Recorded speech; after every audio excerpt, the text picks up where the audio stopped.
이슈 토크.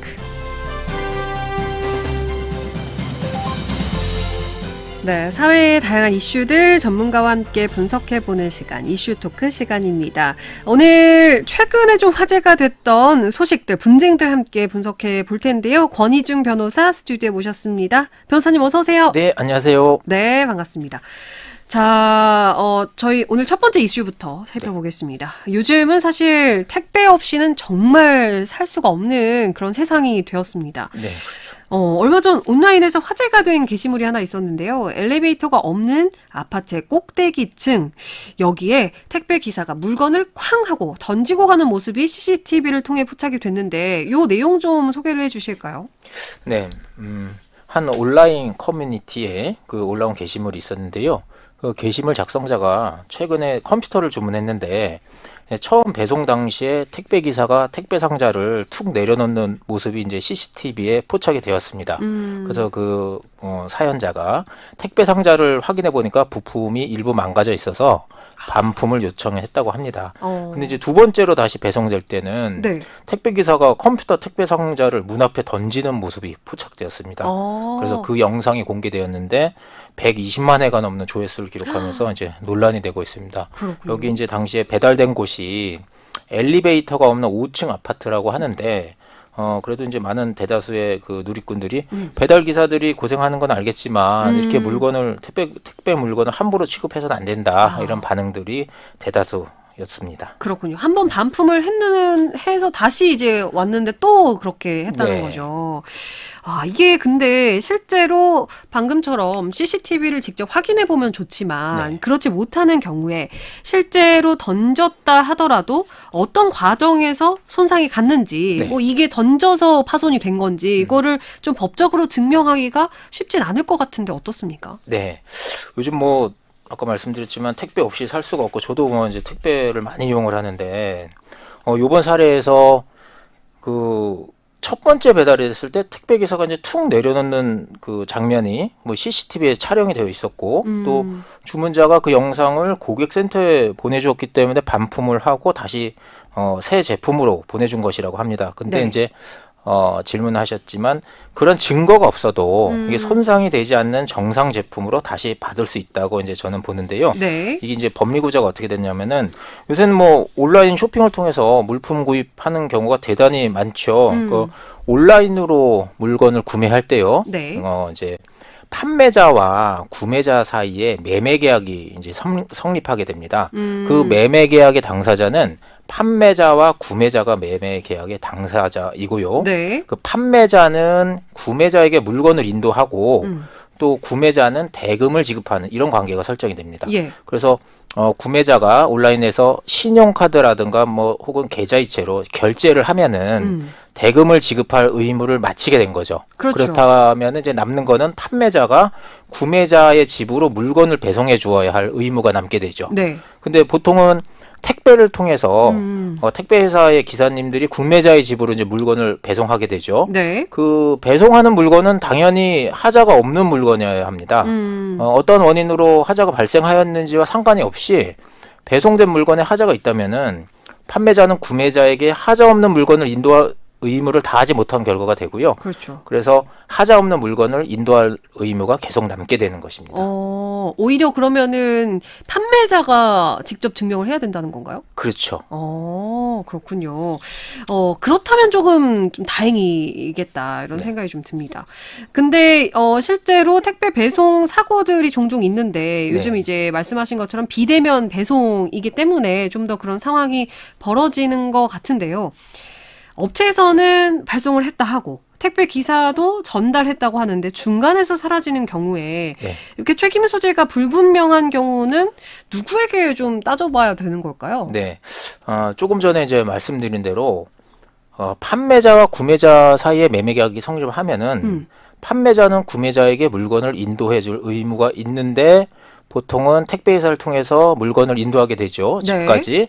근데 여기서 택배 회사가 판매자의 인도 의무를 도와주는 이행 보조자라는 그런 법적 지위에 있게 됩니다. 이행 보조자. 네. 그래서 판매자가 택배 회사에게 배송을 요청하고 택배 회사가 물건을 가지고 갔는데 물건을 받지 못하면은 구매자가 일단 판매자와 구매자의 계약에서는 판매자가 책임을 지고요. 그다음에 판매자는 택배 회사에게 물건이 없어진 것에 대한 책임을 묻게 되는 구조, 이런 구조를 이해하시면 되겠습니다. 그러니까 이제 소비자의 책임은 네, 아닌 거고 그렇죠. 소비자가 책임을 질 필요는 없겠네요. 예, 그렇습니다. 일단 판매자와 그 이행 보조자였던 택배 기사가 좀 뭐 어떻게 부담을 서로 하든지 간에 물건을 다시 이제 소비자에게 줘야 하는 그런 예. 부분이 되겠네요. 그러면 이제 그 또 다른 사고 중에 하나가 배달 사고죠. 다른 사람의 물건이 우리 집으로 배송되는 오배송. 네. 굉장히 자주 있고 저도 이제 뭐 이전 집으로 이사를 갔는데 미처 주소를 변경하지 못하고 이전 집으로 가버린 경우도 있었거든요. 네. 근데 이거를 받아서 네. 뭐지 하고 이제 뭐 뜯어본다거나 아니면 함부로 쓰게 되면 또 이게 범죄에 해당하는 건가요? 네, 그렇게 되죠. 보통 이제 절도죄가 될 수 있는데요.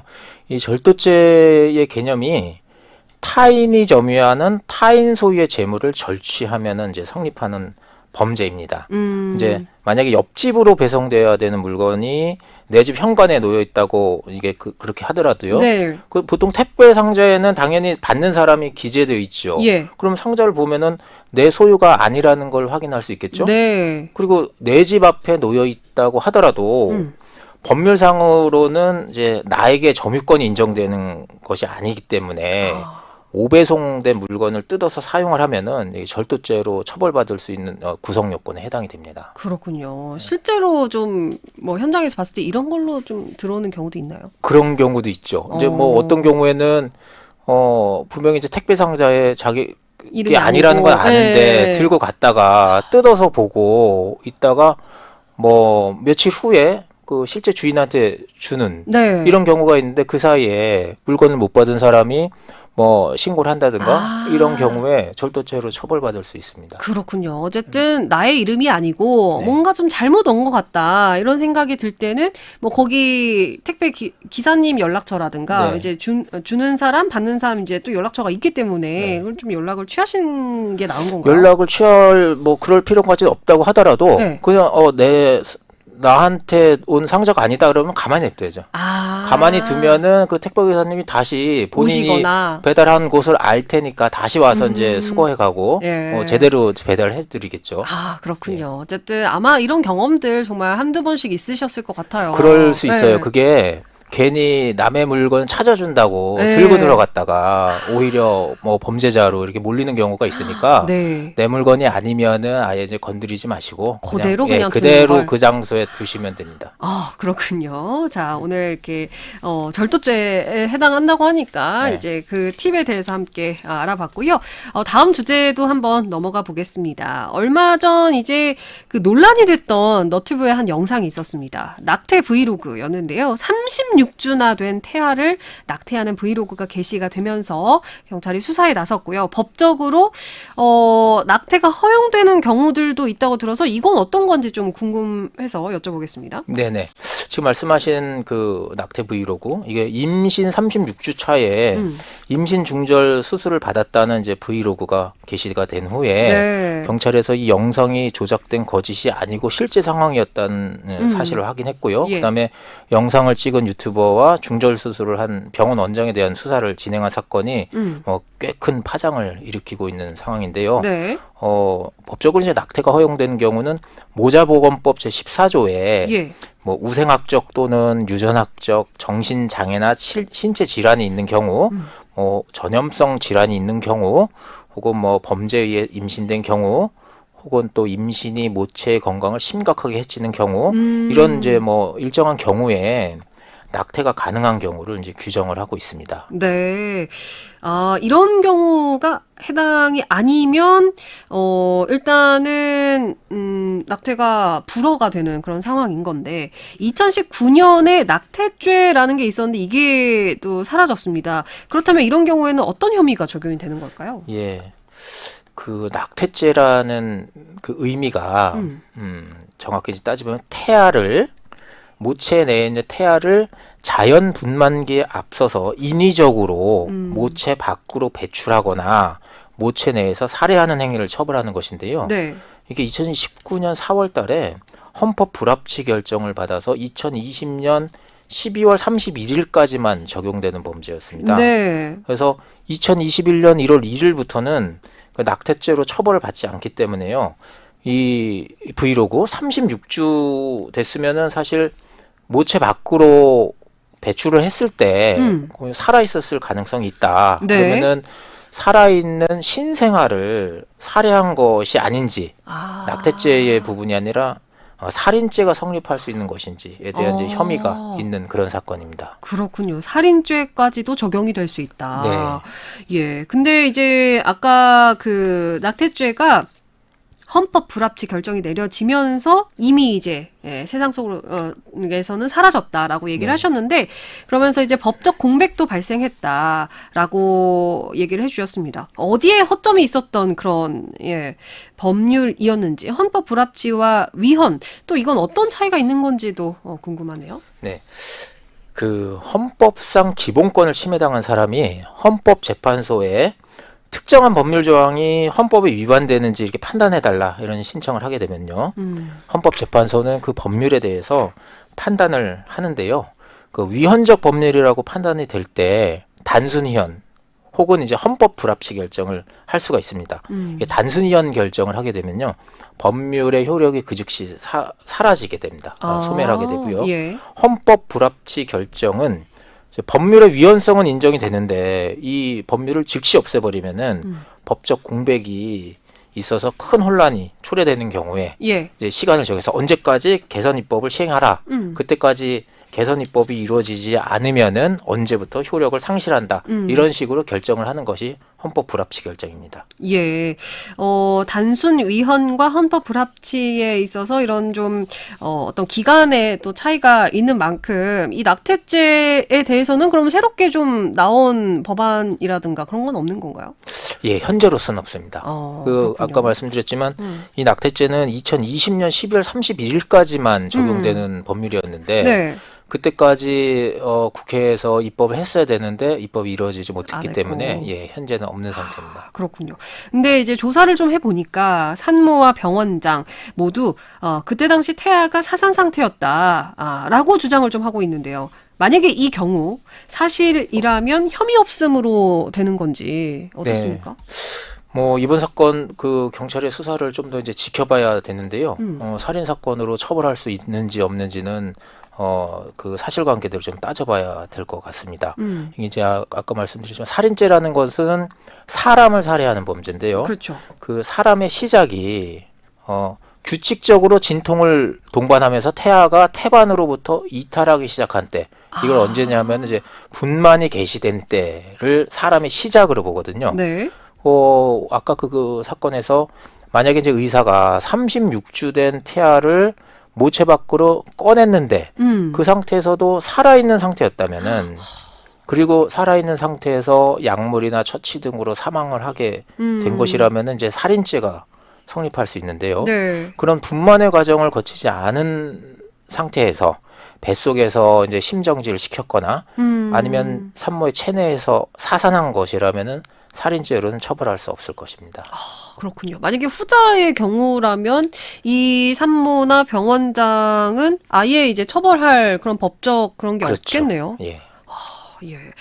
자, 낙태죄의 헌법 불합치 이후에 새로운 법률 개정을 위한 논의들이 있었지만 지금까지 방금 전에 얘기하셨던 대로 뭔가 이루어진 게 없는 상황이고 이렇게 법에 허점이 좀 발생해 버린 것 같아요. 아직 이제 뭐라고 단정 지을 수는 없지만 합의점을 찾는 게 참 쉽지가 않은 것 같습니다. 어떻게 보시나요? 예, 그렇습니다. 굉장히 복잡하고 이해관계가 많은 그런 분야인데요. 이 지점이 그 형법적으로 사람의 시기는 아까 말씀드린 분만이 개시된 때부터 이제 사람의 시작으로 보는데, 네. 민법적으로는 태아에게 권리 능력이 있어서요. 상속권도 있고 손해배상 청구권도 인정되는 이런 권리가 있습니다. 그래서 예. 우리나라 법리 전체를 종합적으로 검토를 할 필요가 있는 그런 영역이지요. 예. 그 임신 중절을 뭐 처벌해야 되느냐 마느냐, 혹은 뭐 처벌을 한다면은 임신 몇 주부터 처벌해야 되느냐, 혹은 뭐 아까 모작업 보건법도 잠깐 언급을 했지만 예외 네. 사유가 있는데 그런 처벌의 예외 사유를 어떻게 할지 등 뭐 그런 전반적인 검토하고 또 사회적 합의를 통해서 입법이 이루어져야 되는데 합의점 찾기가 굉장히 어려운 부분이 있습니다. 그래서 하루빨리 그 대다수 국민들이 납득할 수 있는 합리적인 입법이 이루어지길 기대하고 있습니다. 예. 그러면 변호사님께서는 어떤 좀 대안이라고 하긴 좀 그렇고 어떤 앞으로의 법률 개정들이 좀 이루어지면 좋을지 좀 궁금하네요. 참 어려운 부분인데요. 뭐 보수적인 시각에서는 태아의 생명권, 더군다나 이제 요즘처럼 이렇게 저출생 문제 이런 부분도 이제 그 사회적인 국가적인 이제 문제인데 그렇죠. 그런 태아 생명권과 이런 것들을 보호해야 된다라는 이제 그런 강력한 의견들이 있고 아니다 이거 산모의 자기결정권 어떤 이유로든지 자기가 결정을 할 수 있는데 왜 국가가 법을 정해서 처벌하느냐 안 된다. 이거는 사실 어느 정도에서 조율되기도 굉장히 어려운 그런 영역이거든요. 예. 그래서 어떤 주수 아까 이제 36주 정도면은 거의 뭐 그렇죠. 살아서 모체 밖으로 나왔을 때 스스로 호흡을 할 수도 있고 네, 이런 네. 경우이기 때문에 지금 이제 살인죄도 검토를 하고 있는 사안이라서 좀 납득할 수 합리적인 그 주수까지는 뭐 자기결정권을 좀 인정을 해주고 그 네. 이후부터는 좀 제한을 하는 것이 좀 절충된 이런 부분이지 않을까 이렇게 생각을 하고 있습니다. 어느 정도 주수까지는 산모의 자기 결정권도 인정을 해주지만 어느 정도 이제 그 배 속에 있는 태아가 좀 이제 자랐을 때는 더 이상 이것은 봐주면 안 된다라고 네, 좀 그렇습니다. 얘기를 해주셨습니다. 외국의 입법 내에서도 이제 주수를 기준으로 해서 일정 주수가 넘으면은 낙태를 할 수 없다. 뭐 그런 입법례도 있습니다. 그렇군요. 네. 좀 다양한 것들을 뭐 벤치마킹을 한다든지 좀 봐야 될 부분이 있겠습니다. 네. 자, 오늘 택배와 낙태에 관한 법률 분쟁 이야기 함께 짚어봤습니다. 권희중 변호사와 나눠봤습니다. 오늘 말씀 고맙습니다. 네, 감사합니다.